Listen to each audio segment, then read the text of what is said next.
وَإِذْ تَأَذَّنَ رَبُّكُمْ، اور یاد کرو جب تمہارے رب نے یہ اعلان کر دیا، اس کی طرف سے تمہیں یہ مطلع کیا گیا، لَإِن شَكَرْتُمْ لَأَزِيدَنَّكُمْ، کہ اگر تم شکر گزاری کی روش اختیار کرو گے تو بالضرور وہ تمہیں اور عطا فرمائے گا۔ یعنی شکر گزاری کے عوض اللہ تعالیٰ نعمتیں عطا فرماتا ہے، اور نعمتوں کے لیے کہ صرف مال کا آنا ضروری نہیں ہے، نعمت میں اچھی صحت، اچھی بیوی، اچھی اولاد، اور سب سے بڑی نعمت کہ انسان ایمان کے اوپر ثابت قدم رہے مرتے دم تک، تاکہ آخرت کی ہمیشہ کی نعمتیں اس کا مقدر ہو جائیں۔ دنیا میں اللہ تعالیٰ کی طرف سے آئی ہوئی تکالیف کے اوپر صبر کرنا، یہ بھی اللہ تعالیٰ کی طرف سے بہت بڑی نعمت ہے۔ نعمت کا مطلب قطعاً یہ نہیں ہے کہ جو شخص اللہ کے راستے پہ چلے گا تو اسے کوئی تکلیف ہی نہیں آئے گی۔ اس طرح کا دین جو واعظین پیش کرتے ہیں، اس دین کا قرآن و سنت سے کوئی لینا دینا نہیں ہے۔ اسی لیے اکثر لوگ پوچھتے ہیں جی جب سے دین پہ چلے جی کاروبار ٹھپ ہو گیا، جی تکلیفیں آنا شروع ہو گئی ہیں۔ اب اندازہ کریں، مطلب یہ کون سا کرائٹیریا آپ نے بنا لیا ہے؟ آزمائش تو اللہ تعالیٰ نے کرنی ہے، یہ تو دجالی فتنہ ہے۔ دجال لوگوں کے یہی مسئلے تو حل کرے گا۔ جو صحیح مسلم میں آتا ہے کہ بارش برسا دے گا، زمین سے سبزہ اگا دے گا، تو لوگ تو اس کے پیچھے چلیں گے، لوگوں کو یہی تو چاہیے تھا۔ اور اس کے ساتھ جنت بھی ہوگی، جہنم بھی۔ جسے وہ جنت کہہ رہا ہوگا دراصل وہ جہنم ہوگی، اور جسے وہ آگ بتا رہا ہوگا دراصل وہ جنت ہوگی۔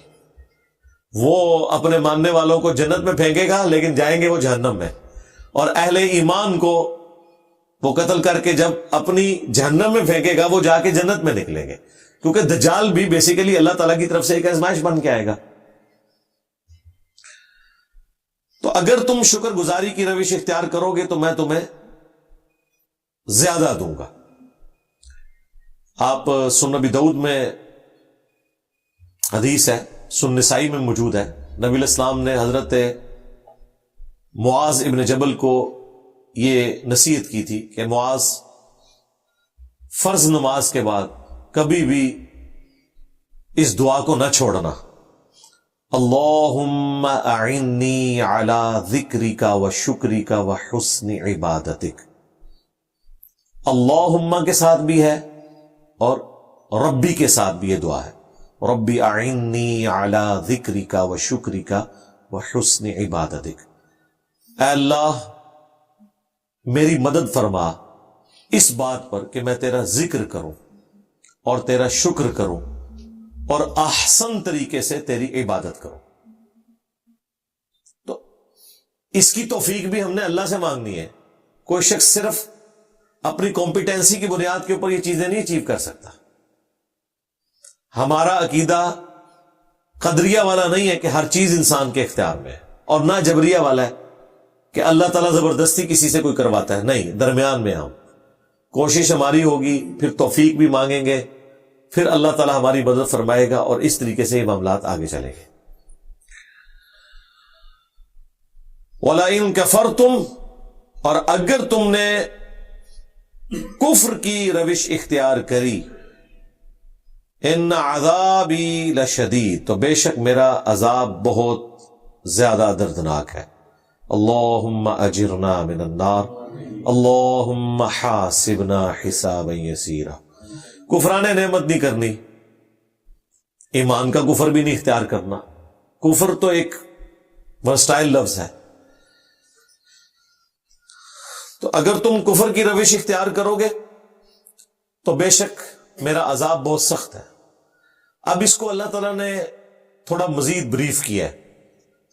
وقال موسیٰ، اور موسیٰ علیہ السلام نے کہا، ان تکفروا انتم ومن فی الارض جمیعا، کہ دیکھو اگر تم کفر کرو گے اور جتنے زمین میں آباد ہیں یہ سب کے سب اگر کافر ہو جائیں یا نہ شکرے ہو جائیں اللہ تعالیٰ کے، فَإِنَّ اللَّهَ لَغَنِيٌّ حَمِيدٌ، تو بے شک اللہ تعالیٰ بے پرواہ ہے اور ساری تعریفوں کا مستحق پھر بھی وہی رہے گا. یعنی اللہ تعالی کا کفر اختیار کرنا یا اس کی ناشکری کرنا، اس سے اللہ کو کوئی ٹینشن نہیں ہے. کیونکہ آیا تھا نا کہ تمہارے رب نے یہ بات طے کر دی ہے، اس نے اعلان کیا ہے کہ شکر کرو گے تو اور دوں گا، اور اگر کفر کرو گے تو عذاب آئے گا. کسی کو یہ وہم آ سکتا ہے کہ کفر کرنے سے کوئی اللہ تعالیٰ کا کوئی نعوذ باللہ نقصان ہو جاتا ہے یا اسے کوئی ٹینشن ہو جاتی ہے، تو وہ اللہ نے کلیئر کر دیا موسیٰ علیہ السلام کی مبارک زبان سے، ان تکفروا انتم ومن فی الارض جميعا، تم کفر کرو یا زمین پہ آباد ساری مخلوقات اللہ تعالیٰ کی ناشکری ہو جائے، یہ بفرض محال ہے، تو اللہ تعالیٰ کو کوئی فرق نہیں پڑے گا، وہ بے پرواہ ہے، تمام تعریفیں پھر بھی اسی کے لیے ہوں گی. اس کو سپورٹیو ایک آیت ہے سورہ المؤمن کے اندر، سٹارٹ کے اندر، جسے ہم سورہ غافر بھی کہتے ہیں، سورت نمبر 40 ہے. اس میں مسئلہ تقدیر بھی اللہ تعالیٰ نے اس حوالے سے کلیئر کر دی ہے. اور نہیں، سورہ الزمر سورت نمبر 39 اس کے سٹارٹ میں ہے. سورت نمبر 39 آیت نمبر 7، ان تکفروا، اگر تم کفر کی روش اختیار کرو گے، فإن اللہ غنی عنکم، تو بے شک اللہ تعالیٰ تو بے پرواہ ہے تم سے، ولا یرضی لعبادہ الکفر، لیکن یہ بات یاد رکھنا اللہ تعالیٰ کفر کو پسند نہیں کرتا اپنے بندوں کے لیے. وَإِن تَشْكُرُوا، اور اگر تم شکر کی روش اختیار کرو گے، یرضہ لکم، تو وہ پسند کرتا ہے ایسی روش کو تمہارے لیے. وَلَا تَزِرُ وَازِرَةٌ وِزْرَ أُخْرَى، اور قیامت کے دن کوئی بھی بوجھ اٹھانے والی جان کسی دوسرے کا بوجھ نہیں اٹھائے گی. ثُمَّ إِلَىٰ رَبِّكُمْ، اس کے بعد تم لوٹ کر جاؤ گے اپنے رب کی طرف، مرجعکم، اسی کی طرف تمہیں لوٹنا ہے، فَيُنَبِّئُكُمْ بِمَا كُنتُمْ تَعْمَلُونَ، تو وہ تمہیں خبر دے دے گا جو کچھ تم دنیا میں اعمال کیا کرتے تھے. اِنَّهُ عَلِيمٌ بِذَاتِ الصُّدُورِ، بے شک وہ سینوں کے چھپے ہوئے رازوں کو بھی جاننے والا ہے. اللہم حاسبنا حسابا یسیرا. اس آیت کے اندر اللہ تعالیٰ نے فرمایا کفر کرو گے میں بے پرواہ ہوں.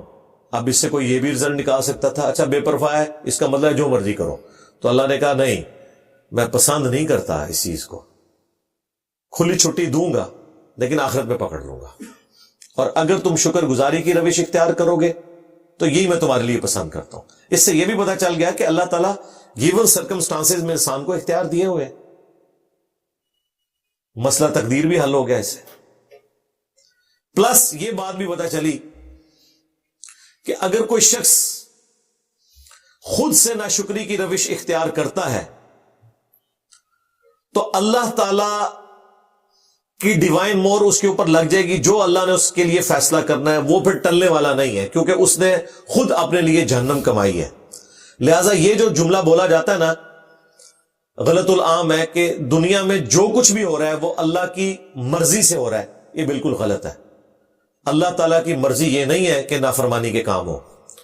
کوئی شخص یہ کہے گا کہ زنا اللہ کی مرضی سے ہو رہا ہے، بدکاری اللہ کی مرضی سے ہو رہی ہے، شراب نوشی، قتل ناحق، نہیں، اللہ کی مرضی نہیں ہے اس میں.